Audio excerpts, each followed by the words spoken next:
Setelah seluruh netpot dipasangi kain flanel sebagai sumbu penyalur nutrisi, saya melanjutkan kegiatan dengan menempatkan netpot tersebut ke dalam lubang-lubang tanam pada pipa instalasi hidroponik yang sebelumnya telah dibersihkan. Penempatan saya lakukan satu persatu secara hati-hati, memastikan posisi netpot berada dalam keadaan stabil dan tidak goyah. Kain flanel yang terpasang juga saya arahkan agar menjulur menyentuh bagian dasar dalam pipa, sehingga dapat menyerap larutan nutrisi secara maksimal. Dalam proses ini, saya tidak menggunakan alat bantu khusus, melainkan mengandalkan ketelitian dan ketepatan tangan agar semua netpot berada pada posisi yang proporsional dan tidak miring. Tujuan dari kegiatan ini adalah untuk menyiapkan sistem tanam hidroponik yang siap menerima bibit semai, serta memastikan bahwa media sumbu telah terhubung dengan larutan nutrisi untuk mendukung kelangsungan hidup tanaman sejak awal ditanam. Setelah seluruh netpot terpasang dengan rapi, saya melanjutkan ke tahap pindah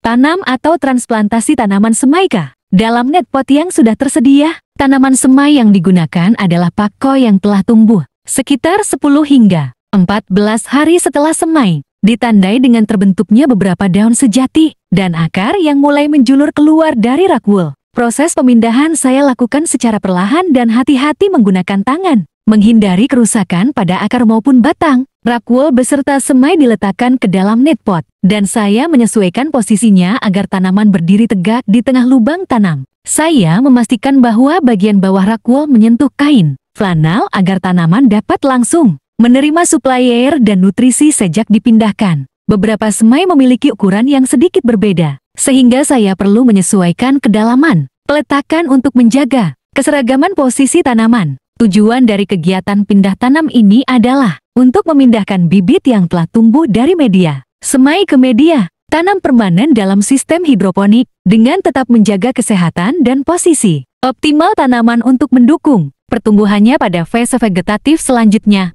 Melalui kegiatan penempatan netpot dan pindah tanam ini, saya belajar bahwa ketelitian dalam tahap awal instalasi akan sangat berpengaruh terhadap kelangsungan hidup dan pertumbuhan tanaman ke depan. Selain itu, saya juga memahami pentingnya hubungan antara media tanam, nutrisi, dan struktur instalasi dalam membentuk sistem hidroponik yang efisien dan produktif.